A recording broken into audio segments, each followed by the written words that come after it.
Troisième point, vous y arrivez logiquement, l'Europe est-elle trop économique? A-t-on oublié le social? Question pour Didier Cline, justement, du côté des entreprises. Oui, deux sujets, je répondrai, contrairement à Olivier Passeray, j'essaierai de répondre à la question.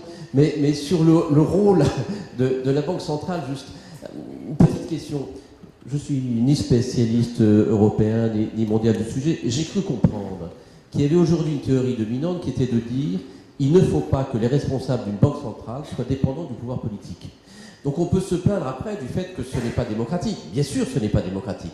C'est simplement que être responsable de la monnaie, ça suppose d'être relativement indépendant du pouvoir politique et des échéances électorales. Ça suppose d'avoir une vision qui est différente, qui est d'assurer une certaine stabilité dans ce domaine. Et dès lors que la règle du jeu a été édictée dans des textes non ambigus, à ce moment-là, il leur appartient de faire le nécessaire. On peut se plaindre de cette solution, on peut être ou n'être pas d'accord, mais en tout cas, je crois que dans ce domaine, la Banque centrale a parfaitement répondu aux objectifs qui ont été assignés. Deuxième question, c'était sur le plan social. Je lis ça à l'euro, moi. Je veux dire, on est dans un environnement européen dans lequel le but, c'est d'avoir une convergence. Dès lors qu'il y a libre circulation, il faut nécessairement qu'il y ait une convergence. Il y avait deux solutions d'aborder le problème. Ou bien on disait on va travailler à une convergence sur tous les États européens qui participent à cet ensemble, convergence sur le plan fiscal, social, etc. Ça aurait pris 20 ans, 40 ans à peu près pour y parvenir. L'autre solution, me semble-t-il, c'était de dire on va créer une monnaie, et à partir du moment où on aura une monnaie qui va circuler dans cet espace, il y aura un instrument de comparaison qui sera tel que tout naturellement, il faudra bien aboutir à cette convergence. Et donc ce qu'on vit aujourd'hui, me semble-t-il, c'est cet ajustement qui est nécessairement un petit peu difficile. Mais donc nécessairement, il faudra bien qu'il y ait convergence sur tous les domaines qui participent de la vie économique et sociale. Europe sociale encore, j'aimerais qu'on aille vers ce troisième point. Avant de demander un peu dans la salle si vous avez des questions ou quelques remarques, quelques observations à faire sur tout ce qu'on raconte, je vois déjà des bras levés. Oui, Odile Renaud-Basso, puis Patrick Artus. Non, je suis tout à fait d'accord avec ce qu'on a dit, qu'on a commencé par faire l'Europe économique, ça a été un choix de dire on va faire l'euro, et effectivement ça va entraîner le reste. Pour l'instant, ça n'entraîne pas vraiment le reste, on voit bien que c'est très compliqué, mais je pense que c'est indispensable. De la même façon que la fiscalité, c'est-à-dire que ça n'a pas de sens de dire il y a de la concurrence, on a des règles très strictes de concurrence sur plein d'éléments en Europe, absolument pas sur la fiscalité à ce stade, parce que la fiscalité reste un domaine à l'unanimité, etc. Mais il faut s'attaquer à ce sujet. Et de la même façon sur l'Europe sociale, là encore, l'élargissement a été un élément, rend la question plus difficile, parce qu'il y a une zone extrêmement hétérogène, avec des niveaux de départ extrêmement hétérogènes, très différents, et donc l'harmonisation ne peut être que quelque chose de très progressif, qui va prendre du temps et qui est peut-être plus facile au sein de la zone euro parce que c'est quand même plus homogène, mais qui globalement au sein de l'Union européenne va être quelque chose d'un chantier très difficile, mais qui me paraît absolument indispensable.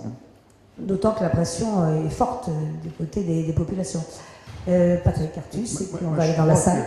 Je crois que ce dossier est épouvantable parce qu'on a mis en place, pour deux bonnes raisons, la mobilité du capital. Donc une entreprise peut aller s'installer où elle veut, la mobilité du travail, la monnaie unique. Vous savez que la mobilité du travail a longtemps été très faible en Europe, maintenant elle est très forte. Il y a 300 000 Espagnols qui ont quitté l'Espagne l'année dernière pour trouver un travail ailleurs. Il y a exactement 580 000 Européens qui sont allés chercher un travail en Allemagne en 2013. Donc on a maintenant une très forte mobilité du travail. Quand on a très forte mobilité du capital, du travail, des flux financiers et des taux de change à peu près fixes, évidemment, exactement ce que tu disais, Odile, hein, on va se diriger, ou ce que je disais aussi, on va se diriger forcément vers une unification des coûts de production. Or, aujourd'hui, on en est à des années-lumière. Hein. Une heure de travail dans l'industrie, ça coûte 36 € en France, comme en Allemagne, ça coûte 28 € en Italie, ça coûte 20 €, 21 € en Espagne, ça coûte 12 € au Portugal et ça coûte 8 € en Roumanie. Et tout ça va converger. Je veux dire, ou alors on décide de remettre des frontières au mouvement du capital et de la main-d'œuvre. Et donc ça ne va pas converger que vers le haut, là où c'est bas, quoi. Ça va forcément converger vers le bas, là où c'est haut. Je ne vois pas comment on échappe à ça. C'est-à-dire que les salaires des Roumains et des Bulgares augmentent, mais les salaires des Français vont baisser, quoi. Je veux dire, les salaires des Espagnols ont déjà baissé, les salaires des Allemands ont déjà baissé. Et si on veut y échapper, il faut qu'on resegmente et qu'on remette des limitations au déplacement des usines, au déplacement de la main-d'œuvre.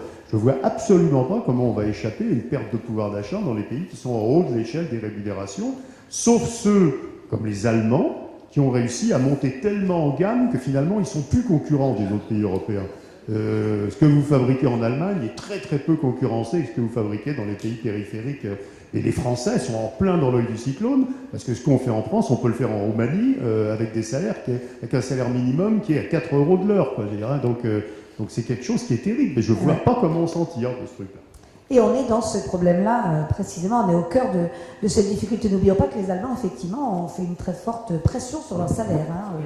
C'est une des conditions de leur réussite aussi. Il y a un vieux dicton allemand qui est « les Français essaient de vendre des Renault avec les salaires de BMW, ça ne va pas marcher ». C'est pas gentil, mais ça explique bien les choses. Xavier Timbaud, et puis dans la salle, j'ai repéré une première question. Est-ce qu'on a des micros là pour se promener? Oui, je pense. J'ai juste un bémol et un point d'accord par rapport à ce que vient de dire Patrick Artus. Le bémol, c'est ce qu'il dit sur la convergence des coûts de production. C'est vrai, mais on l'a vu par exemple à l'occasion de la directive sur les travailleurs détachés, ou même sur le secteur de l'agroalimentaire aujourd'hui en Allemagne, qui devient très compétitif, et pas avec les salaires de BMW, avec les salaires de la Roumanie, en Allemagne, et qui arrive à exporter des salades en France qui sont moins chères que les produits en France. Et là, c'est pas BMW, c'est pas le modèle de productivité ou de haut de gamme. Là, on est dans le bas de gamme absolu avec l'utilisation de trous dans la législation sociale. Là, l'Europe peut faire quand même plein de choses. Les territoires, pour qu'ils soient dans des conditions de concurrence justes, donc pour avoir des conditions de concurrence justes, il faut que ce qu'ils font payer d'un côté et ce qu'ils offrent de l'autre côté en termes d'infrastructures, de services, de protection sociale, soit bien associés. Si on arrive à les dissocier, c'est-à-dire payer la fiscalité de la Roumanie et avoir la sécurité sociale universelle de la France, on est effectivement dans une situation qui sera intenable et qui constitue une concurrence injuste pour les territoires. Mais après, oui, il y a un véritable problème de convergence des coûts et, comme tu le signalais au début avec ce papier de Krugman, de spécialisation à l'intérieur de l'Europe, qui effectivement, pour faire jouer les économies d'agglomération, pour faire jouer les zones, les pôles de compétitivité, va concentrer certaines activités dans certaines parties de l'Europe, et rien ne nous dit que tout le monde aura sa spécialisation. Ça se trouve, toutes les spécialisations seront au même endroit. C'est d'autant plus possible qu'on ne traite pas le cas de la concurrence injuste. Et donc la concurrence injuste plus la concurrence spatiale peut conduire à l'hyperspécialisation, enfin à la spécialisation du même territoire dans tous les domaines. Et ça c'est une catastrophe pour l'Europe, parce que la réponse à ça de l'Europe, ça ne peut être que soit d'organiser les transferts, c'est-à-dire de dire il y a une région qui a bénéficié de cette spécialisation, elle est plus riche que les autres, mais elle bénéficie de l'espace européen et donc elle doit redistribuer vers les autres. Bon, alors là on n'y est pas, ça sera très difficile à faire accepter. Soit on a une vision de l'Europe dans laquelle on intègre la dynamique des territoires et on cherche à ce que l'équilibre qu'on atteigne est un équilibre dans lequel chaque région, chaque pays aura trouvé son compte. Et ça demande une capacité d'intervention, une capacité de vision stratégique et des outils dont on ne dispose pas aujourd'hui. On est à ce point. J'aimerais bien une petite question de la salle. 5 secondes des questions. Non, mais je crois qu'il faut que vous compreniez que ce point est absolument central. C'est-à-dire que la dynamique spontanée, ça va être une dynamique de convergence. Parce que quand même si c'est une spécialisation, on est quand même beaucoup toujours en concurrence. Je veux dire, les Roumains font des voitures, les Slovaques font des voitures, les Slovènes font des voitures, les Tchèques font des voitures, les Portugais font plus de voitures, les Espagnols font plein de voitures. Enfin, et donc c'est un problème absolument central. Et ta réponse n'est pas complète, parce que les gens c'est l'exemple qu'on prend d'habitude, c'est aussi les asperges en Allemagne. Les salariés de l'Est qui viennent couper les asperges en Allemagne. Avec l'asperge, c'est le seul truc qu'on ne sait pas mécaniser, parce que sinon on casse l'asperge. Ne bénéficient pas de la protection sociale allemande. Ils gardent la protection sociale du pays d'origine. Oui, on le sait bien. Alors, monsieur, pardon Olivier. Monsieur, merci de vous présenter juste pour nous tous. Je suis Marc Caron, j'étais un ancien chef d'entreprise. Alors, je voudrais te poser, comme il y a des étudiants, apporter 2 points positifs pour l'Union européenne.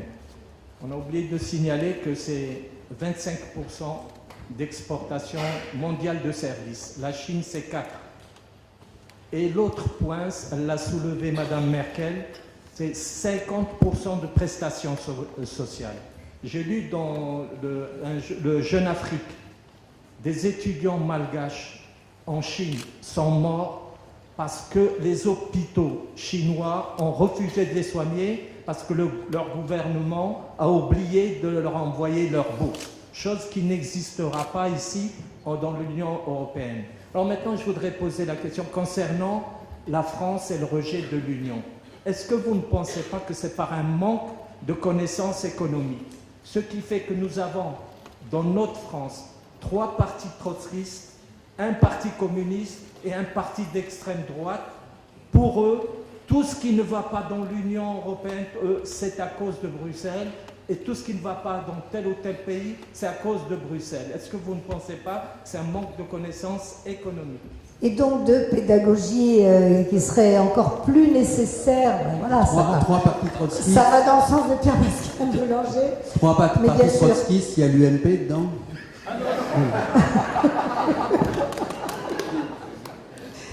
C'est mal. Bon, je crois que votre question ne peut que nous mettre tous d'accord. Hein. On ne peut y répondre. C'est presque pas une question, c'est une affirmation. Et il me semble qu'effectivement, on est assez d'accord là-dessus. Parler davantage d'économie, s'emparer de l'économie, c'est la formule de Pierre-Pascal Boulanger pour le printemps. D'autres réactions dans la salle, d'autres questions? On va en prendre 2 ou 3 comme ça pour connaître un peu l'ambiance dans la salle. Monsieur tout au fond, et puis on viendra au deuxième rang. Oui, on va vous apporter un micro. Monsieur. Oui, bonjour, je m'appelle Victor Baffé, je suis diplômé de l'ESSEC. Et j'avais une question à monsieur Artus. J'aimerais revenir sur les gains de productivité. Je suis désolé de parler d'un sujet technique, mais...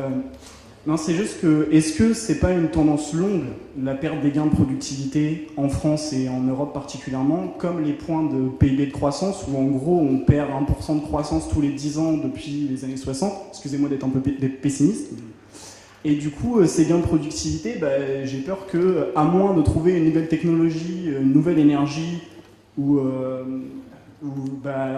les regagnera pas. Et j'aimerais aussi savoir qu'est-ce qui se passe dans les autres pays au niveau des gains de productivité. Aux États-Unis, ils n'ont pas baissé. Donc, je crois on peut comparer aux États-Unis. Aux États-Unis, les gains de productivité sont à peu près les mêmes aujourd'hui que dans les années 90 ou dans les années 70, c'est un peu plus de 2% par an. Donc, c'est un phénomène qu'on observe quand même très particulièrement en Europe continentale, un petit peu au Japon, mais particulièrement en Europe continentale. Donc c'est pas un problème de technologie globale, on a à peu près les mêmes technologies que les Américains, quoi. Donc c'est vraiment un problème de... je crois que tu le disais tout à l'heure, c'est-à-dire, prenez la France, même quand on est bon en recherche, on a du mal à passer à l'application, quoi. Donc c'est pas tant un problème mondial que un problème continental européen. Et donc ça pose... Et ma réaction tout à l'heure était de dire, quand même normalement, quand on fait une union économique, monétaire, etc., avec une circulation de tout, c'est bien l'objectif, c'est bien de faire des gains de productivité, parce qu'on met les flux d'épargne, normalement, à l'endroit où ils sont les plus efficaces. Et en mettant les flux d'épargne à l'endroit où ils sont les plus efficaces, nous n'avons pas réussi à faire monter la productivité. Donc c'est quand même extrêmement choquant qu'on ait vu ça. Non, mais là-dessus, il ne faut surtout pas être fataliste. Il y a le point qu'a évoqué Patrick, qui est le passage de la recherche, où on est plutôt très bon à l'entreprise, et puis il y a aussi un positionnement sur chacun des secteurs.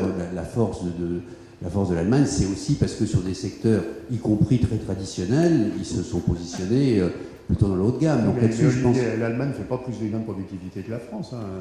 Donc c'est ça qui est très bizarre aussi, c'est à peu près exactement les mêmes. Donc même en Allemagne, on a ce problème. L'Allemagne n'est pas un pays très haut en gamme. Ils font des trucs de parfaite qualité, mais il n'y a pas de grande innovation allemande. Les grandes innovations, elles sont américaines, japonaises, un peu coréennes, pas allemandes.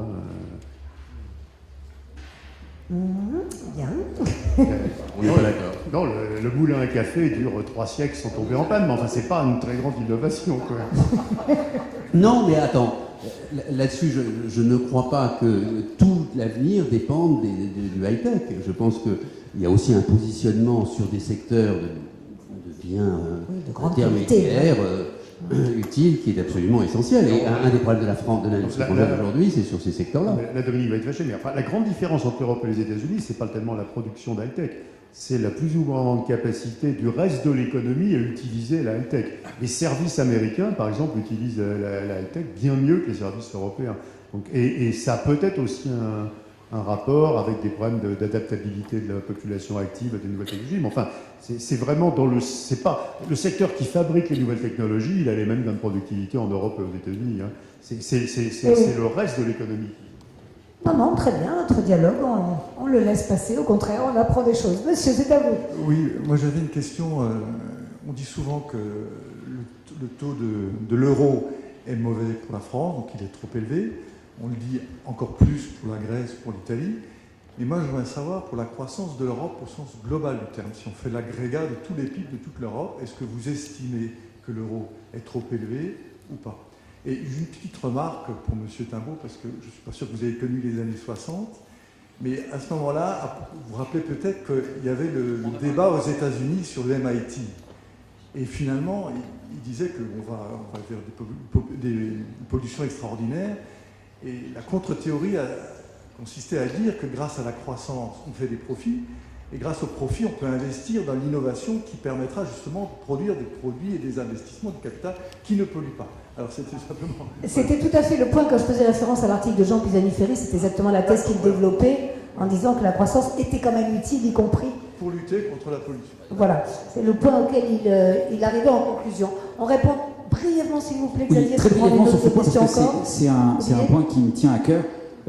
Évidemment, on utilise les profits et les gains de productivité, et c'est ça qui permettra de réduire les pollutions. Mais le monde dans lequel on est entré n'est plus un monde dans lequel on peut compter sur le fonctionnement spontané des économies pour arriver à ce résultat.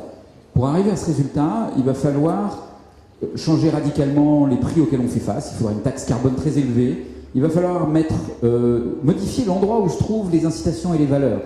Un des atouts comparatifs aujourd'hui de la France, c'est la capacité d'organiser des systèmes complexes comme les villes, leur système de distribution, leur système de transport, leur système de production d'énergie ou d'évacuation des égouts. Alors ça peut vous paraître peu glamour, mais c'est aller au moins autant que les moulins à café qui durent 150 ans. Et c'est un sujet dans lequel, demain, les énergies innovatrices et productivistes devront être dirigées. Mais elles ne vont pas s'y diriger toutes seules.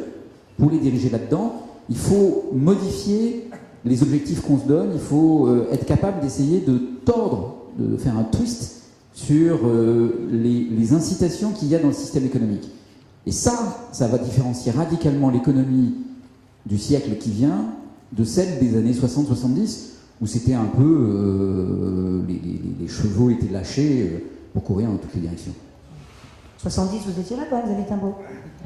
Oui, j'étais là. Oui. Olivier Pastré répond sur l'euro. Votre autre remarque tout à fait intéressante, ça c'est encore un grand débat, l'euro fort. C'est un débat qui est insoluble. J'essaie de répondre factuellement à votre question. Les Allemands, ils exportent très bien avec un euro fort. Donc c'est pas le fait d'avoir un euro fort ou faible qui change fondamentalement les données. A contrario, il est clair que le fait de pouvoir jouer, on revient toujours au positionnement industriel, le fait de pouvoir jouer sur sa monnaie, ça peut un peu aider. Les Chinois s'en sont servis pas mal au cours des dernières années, les Anglais ont tendance à le faire, les Américains aussi. Donc c'est vrai qu'on se prive d'une souplesse. Le troisième élément de réponse, et encore une fois, si vous faites 1 plus 2 plus 3, ça ne fait pas 6, hein, il n'y a pas de réponse très simple. Troisième élément, il est clair que la Banque Centrale Européenne, qui n'a comme seul objectif que de maîtriser l'inflation, contrairement à la Banque Centrale Américaine qui doit regarder inflation et croissance, ça complique aussi un peu l'exercice. Voilà.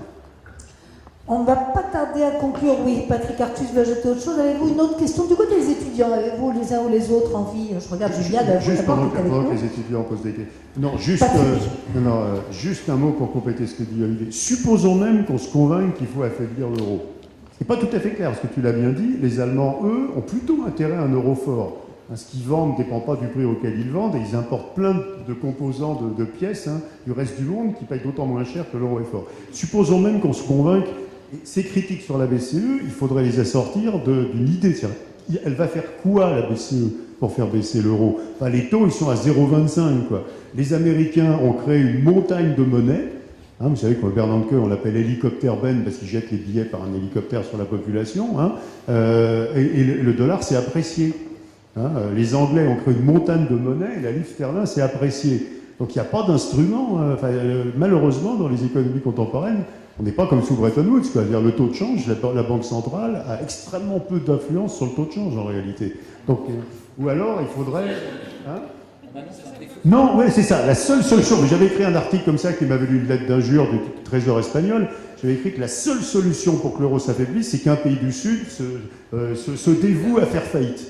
Hein, et là, vous auriez évidemment un euro plus faible. Mais à part ça, aujourd'hui, comme on a fait l'immense erreur de réparer les pays du Sud, les banques japonaises viennent acheter des dettes des pays du Sud de la zone euro et ça fait monter l'euro. Hein, donc on ne peut pas tout avoir. Si on a des économies en bonne santé, on ne peut pas avoir une monnaie faible. Et honnêtement, la critique sur la BCE, sur l'euro, est extrêmement injuste. Et tous ceux qui critiquent la BCE devraient associer ça d'un mode d'emploi, en disant concrètement, je voudrais qu'ils fassent ça.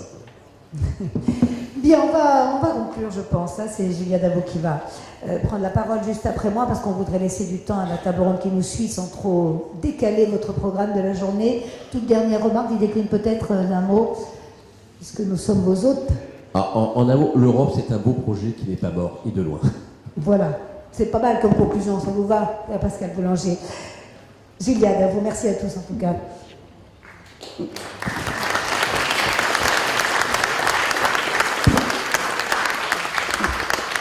Merci beaucoup aux intervenants d'avoir répondu à cette thématique et merci de nous sensibiliser parce que c'est aussi ça qui fait qu'on va aller voter aux élections européennes. Et je tenais à dire qu'il y avait vraiment, je trouve pas assez de communication et pratiquement aucune sensibilisation au niveau européen. Alors voilà, ça participe au fait que...